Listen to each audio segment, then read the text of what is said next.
പണ്ട് അതായത് വർഷങ്ങൾക്ക് മുൻപ് ഒറ്റപ്പാലത്തുള്ളൊരു ചെറുപ്പക്കാരൻ ബാങ്കിൽ ജോലി കിട്ടി ഒറീസയിലേക്ക് പോകുന്നു. അവിടെ സുന്ദരനായ ഒരു ഫോറസ്റ്റ് മാൻ ഉണ്ടായിരുന്നു. അയാൾക്ക് സുന്ദരിയായ ഒരു മകളുണ്ടായിരുന്നു. പേര് വസുന്ധര. ആ കുട്ടിയുടെ അമ്മ മരിക്കുമ്പോ അവക്ക് വെറും 2 വയസ്സ്. ആ കുട്ടി വളർന്ന് സുന്ദരിയായ ഒരു വീട്ടമ്മയായപ്പോ 3 വർഷത്തേക്ക് പ്രീ ഡിഗ്രിക്ക് പഠിക്കാൻ പോയി.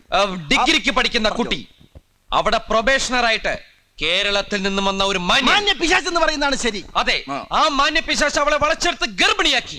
നിങ്ങൾ എന്ത് പ്രാന്തായി പറയുന്നത്? എനിക്കൊന്നും മനസ്സിലാവുന്നില്ല. മനസ്സിലായില്ല? മനസ്സിലാക്കി തരാം. വസുന്ധര എന്ന കുട്ടിയെ പഴപ്പിച്ച് ഗർഭിണിയാക്കി ആ മാന്യ പിശാച് മുങ്ങുന്നു.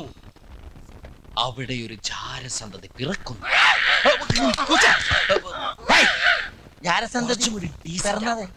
പിശാച് ഇവിടെ വന്ന് ഒരു കല്യാണമൊക്കെ കഴിച്ച് ബാങ്കിൽ ജോലി നോക്കി സുഖമായിട്ട് ജീവിക്കുന്നു. ഇപ്പോഴും മനസ്സിലായില്ല? വേണമെങ്കിൽ ഒരു ക്ലൂ തരാം. തലയിൽ മുടിയില്ല. ഞങ്ങളുടെ മുന്നിൽ ഇരിപ്പുണ്ട്. നിങ്ങളുടെ സ്വന്തം രക്തത്തിൽ പിറന്ന പെൺകുട്ടി ഇപ്പൊ ഞങ്ങളുടെ കൂടെയുണ്ട്. ഇപ്പൊ ഞങ്ങളിത് മറ്റാരോടും പറഞ്ഞിട്ടില്ല. പറയേണ്ടി വന്നേക്കും.